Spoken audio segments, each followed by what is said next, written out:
Do you remember Inazuma 11 Outer Code? Before Inazuma 11 Ares came out, Inazuma 11 released a mini-series consisting of 6 5 to 6 minute episodes. These episodes basically served as prologues to various characters in Inazuma 11 Ares. The idea was to basically showcase what was different about this new alternate universe, and also obviously add to the hype before Inazuma 11 Ares came out. And I remember being absolutely stoked about them, watching them all the time the second they came out, watching analysis videos, reviews of them, getting proper excited. And then Ares came out, and now it's like we've completely forgotten about it. So I wanted to revisit Inazuma 11 Outer Code and rank all 6 episodes, giving my complete thoughts on the series. So without further ado, let's do this. Let's rank all 6 episodes of Inazuma 11 Outer Code. The worst episode of Inazuma 11 Outer Code for me was the 3rd episode, the Royal Academy episode. This is the ultimate plot exposition episode.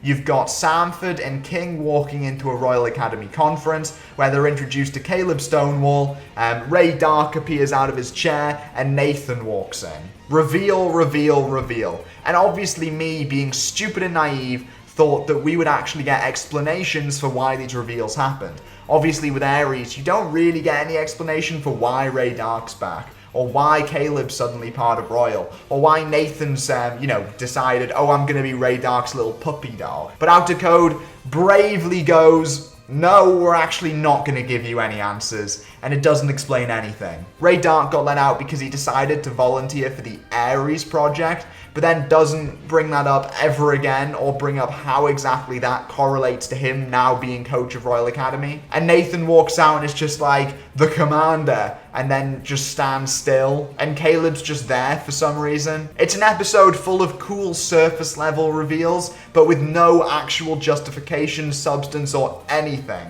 Number 5 is the last episode, the haircut episode. Axel walks into his hairdresser's and he gives him a really weird haircut, and also Caleb and Jack are there. It's weird, after following 5 episodes of genuinely interesting development, this is just a silly episode, which I guess would be cool if it was actually funny. The haircuts are pretty funny, but aside from that, it's just kind of dull. Also, it's like the longest one by a whole extra minute, and there's literally no reason for that at all. Number 4 is a pretty weird episode. It's the 5th episode of the series. Jude is sitting with his dad talking about the whole reinforcement committee in Barcelona Orb, and the fact that he's transferring to Polestar. And it creates a genuinely interesting conversation about Jude's dad's expectations of him, and how that factors into what Jude does in Ares. But then they decide to contrast this with a weird plotline about Jude's butler challenging him with food that I guess is meant to be funny, and it kind of is, but it doesn't quite land and just feels like a really, really, really weird contrast. With that being said, the music slaps and sounds like straight out of Professor Layton. Also, there's a bit at the end with Todd's family,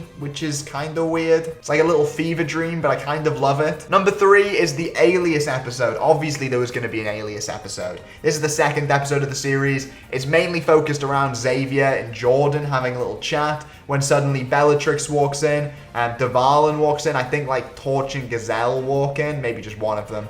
And then finally it ends with the new Xavier walking in and being like, I'm going to be part of the team too. It's a cool episode. Cool reveal. It's literally just them talking.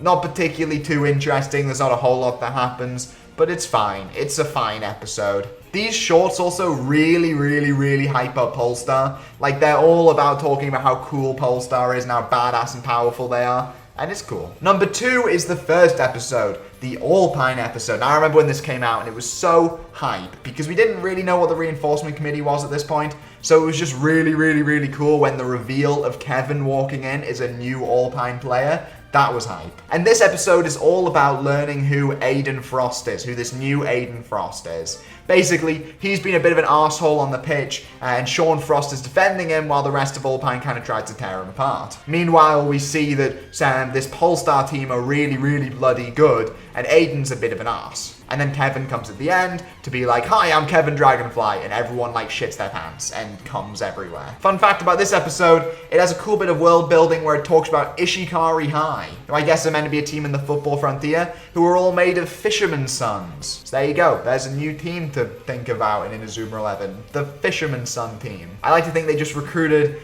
any kid they could find who was a son of a fisherman. And also this episode's got that cool nonsense Inazuma 11 tactic talk where they just randomly ramble in a tactical manner and make it sound cool, and I like that. I appreciate that. And finally, the best episode of Inazuma 11 Outer Code is episode 4, the Aphrodite episode. This is like a totally different thing to the others. Instead of being focused around reveals and twists, instead Aphrodite is basically just sitting on a bench when a grandma comes up to him and they start talking about what it means to lose and what it means to get back up after losing. The music is really bloody good, as it is for all Inazuma 11 things, but the best thing about this episode is how it is basically entirely focused around character building for Aphrodite and turning him from a villain into a genuinely really sympathetic character. The end of this episode kind of sucks. The old lady turns out to, I guess, be like God or a ghost or something.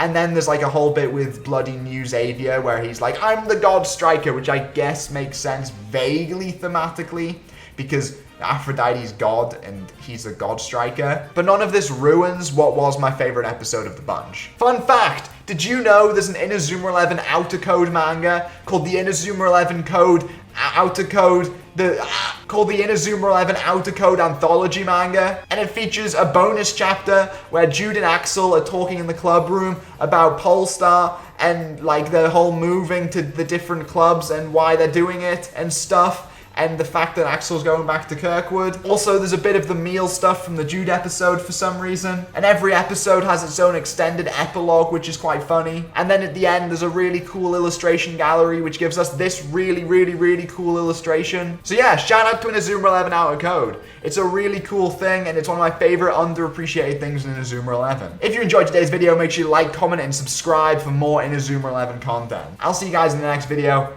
Bye.